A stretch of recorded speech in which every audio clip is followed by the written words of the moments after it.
Jumpa lagi di Jayakarta News Channel bersama Supriyadi. Kali ini kita ingin berbicara tentang menggali narasumber tentang Bung Karno ya, Pak Rosodaros.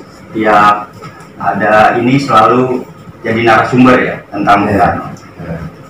Saya ingin mengajukan pertanyaan, mulai kapan Pak Rosodaros mengikuti tentang biografi sejarah Bung Karno? Ya.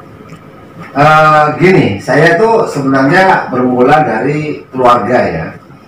Biasanya orang tahu tentang sejarah tokoh-tokoh itu sumber pertama, khususnya saya itu datang dari keluarga.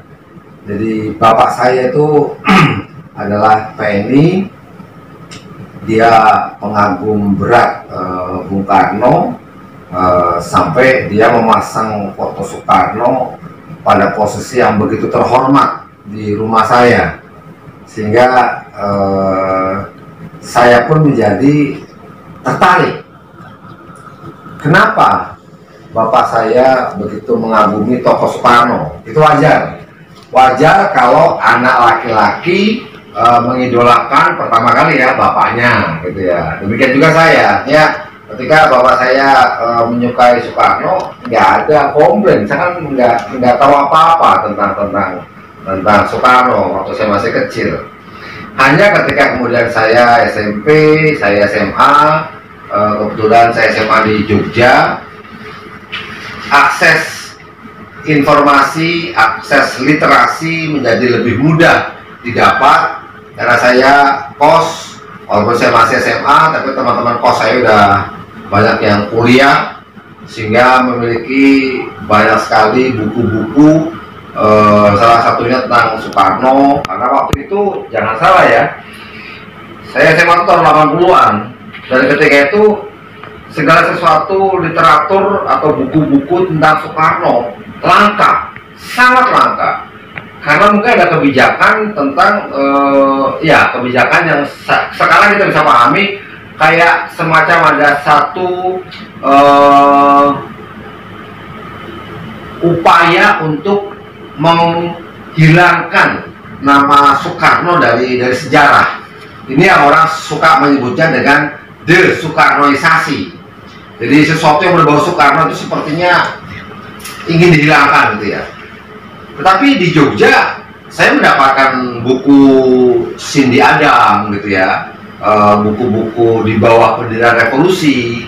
Itu saya bisa mengakses karena di Jogja informasi atau buku-buku seperti itu cukup banyak di kalangan mahasiswa, apalagi mahasiswa politik, banyak yang mempelajari itu. Sehingga dari sana saya mulai mencari tahu. Karena literatur juga sedikit, bapak saya juga tidak bisa menceritakan secara tuntas kenapa dia mengagumi Soekarno, sehingga saya mencari tahu sendiri. Dan dari buku-buku yang saya baca, pelan-pelan muncul perasaan kagum saya terhadap sosok Soekarno. Yang pertama, bahwa dia orang yang sangat hebat menurut saya dalam perspektif anak muda. Saya sudah bisa membayangkan bahwa Indonesia yang terdiri atas ribuan suku, bahasa, dan adat budaya yang begitu beragam, itu bisa disatukan oleh seorang Soekarno gitu ya.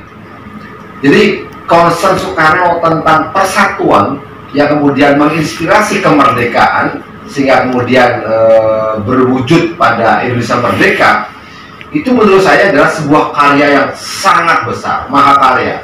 Sampai kapanpun sejarah tidak akan bisa dihapuskan. Fakta bahwa Soekarno punya andil memerdekakan bangsa ini, itu tidak bisa dihapuskan. Walaupun di sana juga muncul tokoh-tokoh pejuang kemerdekaan yang lain gitu ya. Tapi sosok Soekarno harus diakui sebagai lokomotif. Nah, ini yang membuat saya menyukai literatur atau bacaan tentang Soekarno. Dan saya masih terus menggali dan terus menggali Dan sampai sekarang kalau mengatakan saya sering diminta sebagai narasumber yang berbicara tentang Soekarno, saya tidak pernah juga merasa bahwa pengetahuan saya tentang Soekarno itu sudah lengkap. Tidak. Bagi saya, Soekarno itu seperti belantara Amazon. Jadi semakin kita masuk ke dalamnya, itu semakin banyak sekali hal-hal yang ingin kita gali gitu. Ingin kita gali. Nah, orang besar seperti ini langka. Jadi karena menurut saya sih ini juga mungkin bisa jadi inspirasi ya, inspirasi buat generasi muda.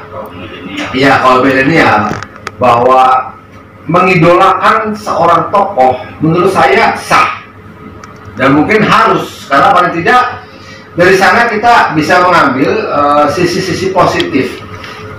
Orang bisa mengagumi tokoh-tokoh pergerakan pejuang dari luar negeri. Misalnya ada yang mengagumi Gandhi, ada yang mengagumi Thomas Jefferson, ada yang mengagumi Ibnu Saud misalnya. Itu sah-sah saja, karena pasti pada diri orang-orang besar tadi ada satu nilai yang bisa kita ambil, yang bisa memacu kita untuk lebih berbuat lebih dalam kehidupan ini. Dan saya menempatkan Soekarno sebagai salah satu tokoh yang saya katakan favorit.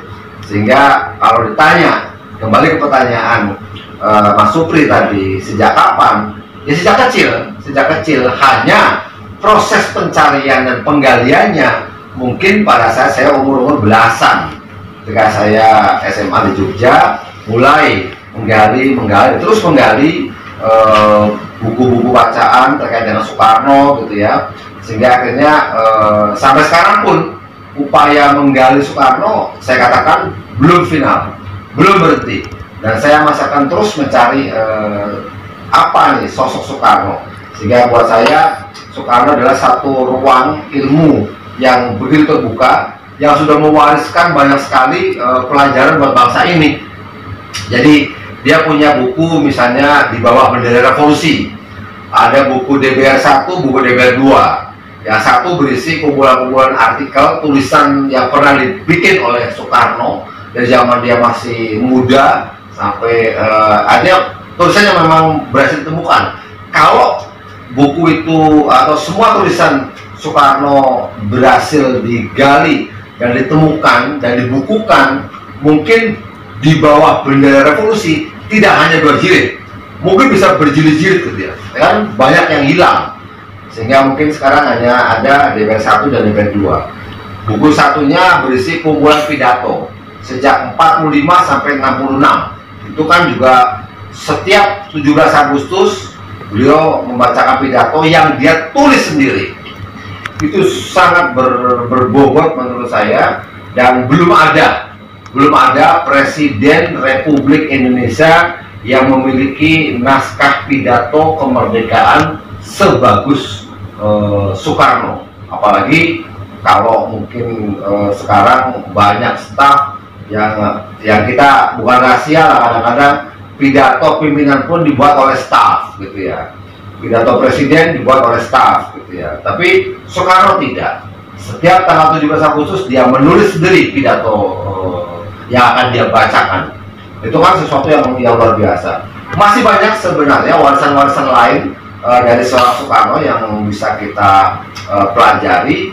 Karena itu saya mengajak generasi muda, ingat loh, bangsa ini punya satu tokoh yang begitu besar namanya, bernama Soekarno. Setelah sekian lama ditenggelamkan, sekarang jadi satu ilmu yang sangat terbuka. Di Google banyak sekali informasi tentang Soekarno. Di toko-toko buku banyak sekali buku-buku yang mengupas tentang Soekarno. Jadi dari perspektif yang bermacam-macam.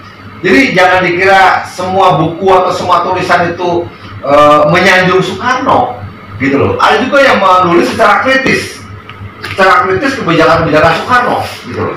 Bahkan ada yang mungkin yang barangkali menghujat atau mencela, gitu loh. Jadi sekarang sudah sangat terbuka. Orang boleh mengakses informasi apapun tentang Soekarno, dan saya pribadi sebagai pengagum Soekarno merasa tidak pernah punya kewajiban untuk membela Soekarno kalau dia dihujat, karena buat saya pribadi Soekarno adalah sosok yang sudah final. Dia tidak akan lebih besar kalau kita puja-puja, dan dia tidak akan menjadi kecil kalau kita hina, gitu loh. Jadi dia adalah sosok yang sudah utuh menurut saya, sudah meninggal. Ya tinggal kita gali aja warisannya, kita kritisi yang tidak cocok dengan perkembangan zaman, kita ambil nilai-nilai yang positif dan bisa kita pakai untuk kehidupan sekarang yang akan datang. Itu ya sejarah kenapa saya sejak kapan saya mulai menyukai Soekarno. Begitu, iya. Boleh satu lagi, Pak? Ya. Tadi kan Pak Rosso bilang sejarah Bung Karno itu kadang agak dihilangin gitu kan. Nah, itu kenapa itu bisa itu terjadi gitu? Ya, ini buat yang mungkin saya kira udah banyak yang tahu, tapi kalau ada yang belum tahu, itu kan pergantian rezim dari Soekarno ke Soeharto. Orang menyebutnya Orde Lama ke Orde Baru. Itu kan tidak bisa kita katakan mulus, gitu ya. Jadi sekarang masih ada kontroversi mengenai G30 SPKI sebagai kudeta merangkak, sebagai satu proses pengambil alihan kekuasaan yang sebenarnya inkonstitusional, gitu ya. Jadi ada banyak versi tentang itu. Tetapi kalau kita perhatikan rezim Soekarno dengan rezim penggantinya itu kan memang sangat beda konteksnya. Jadi kalau Soekarno betul-betul mengedepankan nation character building, kemandirian sebagai seorang bangsa, dan semua orang tua kita lah, mungkin Anda masih punya kakek nenek yang mungkin pernah hidup atau mengetahui era Soekarno, bisa dikonfirmasi bahwa mereka itu sangat bangga menjadi orang Indonesia ketika di bawah kepemimpinan Soekarno. Nah, ketika era berubah itu banyak juga yang mengatakan bahwa ini sudah eranya udah era yang kemudian dikooptasi oleh kepentingan asing, gitu loh. Sehingga sejak itu lahirlah banyak sekali peraturan perundang-undangan yang memungkinkan modal asing masuk, ya, sehingga sampai sekarang misalnya tambang emas dikuasai asing, tambang minyak dikuasai asing, gitu. Dan banyak sekali kekayaan alam yang sudah sekian lama secara terus-menerus digali dan bukan dimanfaatkan untuk sebesar-besarnya kemakmuran rakyat, tapi betul-betul dibawa ke luar negeri, gitu loh. Itu kan terjadi era setelah Soekarno, sehingga wajar lah ketika ada upaya untuk melakukan desoekarnoisasi tadi, karena memang lantas terjadi semacam dua kubu. Kalau orang yang sangat concern dan setuju dengan gagasan Soekarno akan menentang gagasan dan program kerja politik kebijakan yang dijalankan oleh penggantinya, kan gitu. Sehingga wajar kalau kemudian ini untuk menjaga stabilitas atau demi alasan apapun, lantas ya kubu-kubu yang kira-kira masih berbau-bau Soekarno ya harus dieliminir atau dieliminasi supaya tidak kemudian menjadi potensi gangguan, gitu loh. Ya itu sejarah, dan kita bisa melihat itu dalam bentang Orde Lama, Orde Baru, sampai kemudian Orde Reformasi, gitu loh. Sekarang era udah makin terbuka lagi sehingga orang bisa kok mengkonfirmasi segala sesuatunya di literatur yang sudah sangat banyak, gitu ya, Mas Supri. Boleh satu lagi? Ya, silakan. Kenapa Pak Rosso tertarik tentang biografi Bung Karno? Apa ada alasan tertentu? Ya, gini, saya kalau mau jujur ditanyakan, Soekarno itu sosok yang saya kagumi, dan sebagai orang yang saya kagumi, di mana posisi Soekarno? Saya sering bercanda, Soekarno buat saya adalah tokoh yang saya kagumi nomor 10. Tetapi ingat, kalau Anda tanya 1, 2, 3, 4, 5, 6, 7, 8, 9 siapa? Kan gitu kan? Saya hanya punya satu nama, Nabi Muhammad. Saya orang Islam, gitu. Jadi nomor 1 Muhammad, 2 Muhammad, 3 Muhammad, 4 Muhammad, 5 sampai 9 Muhammad, 10 baru Soekarno. Jadi artinya Soekarno adalah orang yang memang saya sangat kagumi di luar sosok Nabi, gitu loh. Kan gitu. Orang Islam Nabi nomor 1, kemudian Soekarno, setelah itu baru Soekarno. Artinya ada begitu banyak tokoh dan sah-sah saja kok. Sekarang itu saya punya banyak teman yang wah, saya nggak kagum Soekarno, saya kagum Hatta. Fine, kenapa tidak? Hatta hebat juga, gitu loh. Enggak, saya nggak kagum Soekarno, saya nggak kagum Hatta, saya kagum Syahrir. Boleh aja, Syahrir hebat juga, gitu loh. Bahkan enggak, saya nggak tiga-tiganya, saya mengagumi Tan Malaka. Kenapa tidak, gitu loh. Atau mungkin lebih ke belakang lagi, saya betul-betul kagum sama sosok Jenderal Sudirman. Why not? Boleh-boleh aja kan. Jadi intinya adalah ketika orang mengagumi tokoh, buat saya itu sah saja dan menurut saya penting. Buat saya penting karena itu jadi kita punya semacam guideline dalam hidup. Kemudian kita bisa meneladani apa-apa yang baik dari tokoh yang kita kagumi tersebut. Itu bisa memacu kita punya spirit dalam menjalani hidup ini.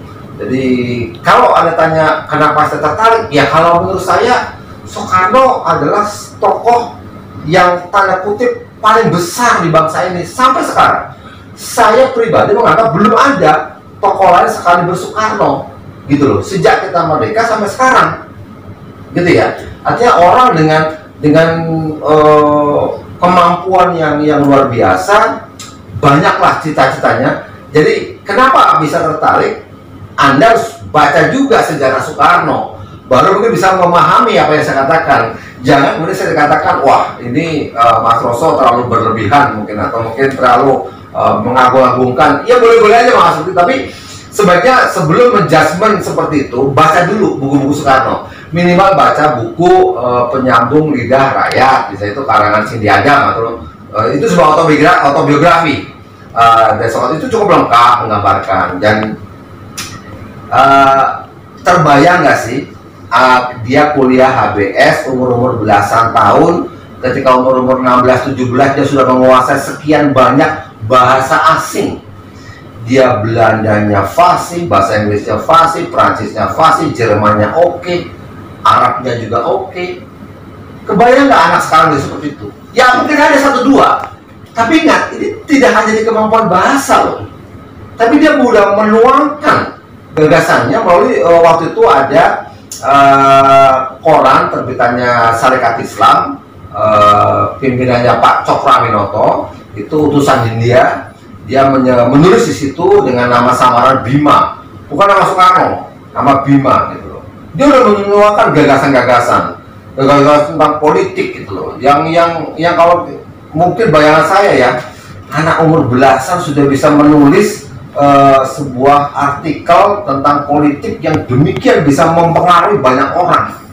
Itu kan hebat gitu loh. Itu pada zaman waktu itu. Nah, sekarang pun belum ada muncul yang seperti itu.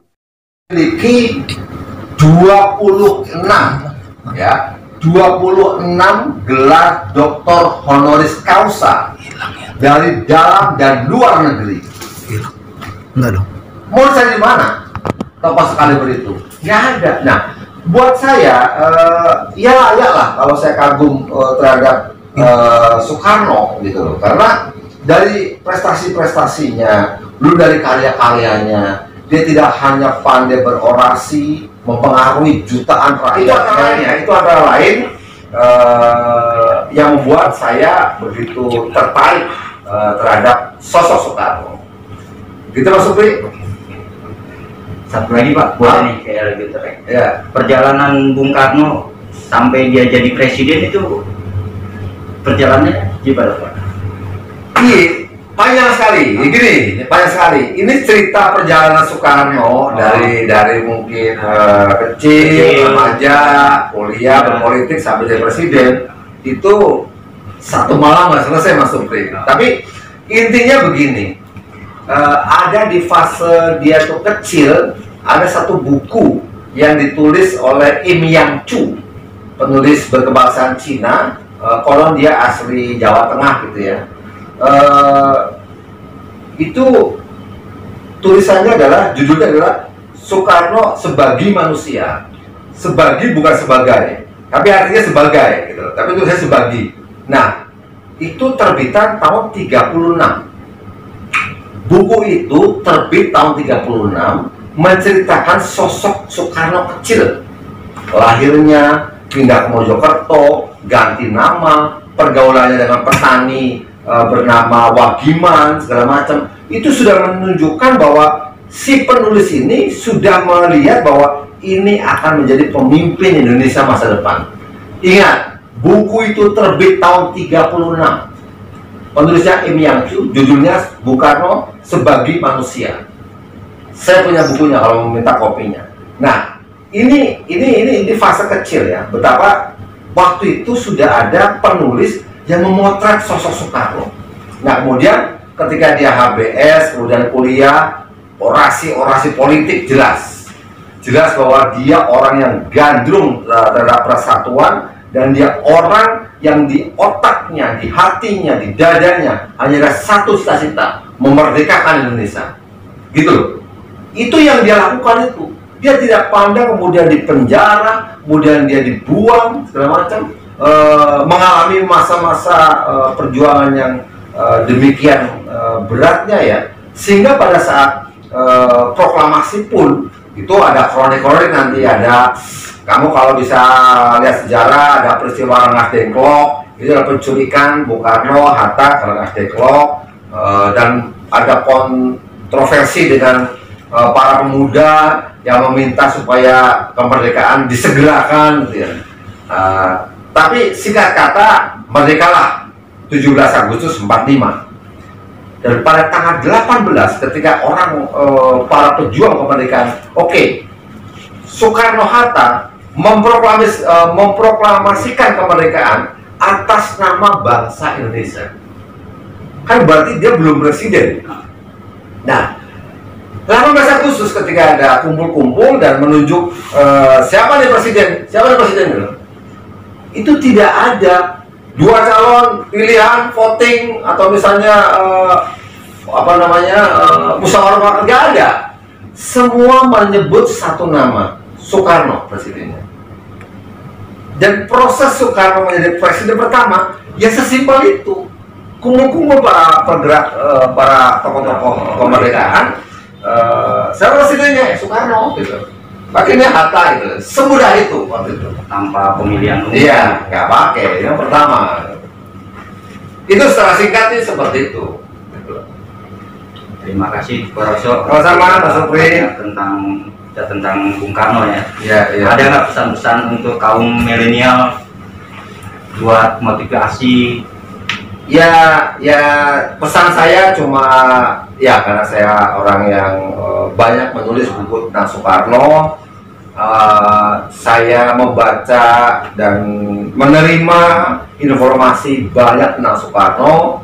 Jadi kalaupun ada saran ya barangkali ya cobalah adik-adik, anak-anakku misalnya, mulailah membuka di Google atau toko buku atau apa, carilah bacaan tentang Soekarno dan baca. Itu aja mungkin pesan saya. Terima kasih. Ya, terima kasih pemirsa Jayakarta News Channel. Ya, kita berbincang-bincang dengan Pak Roso Daros. Kalau kita berbincang tentang Bung Karno mungkin tidak ada habisnya ya. Terima kasih. Saya Supriyadi.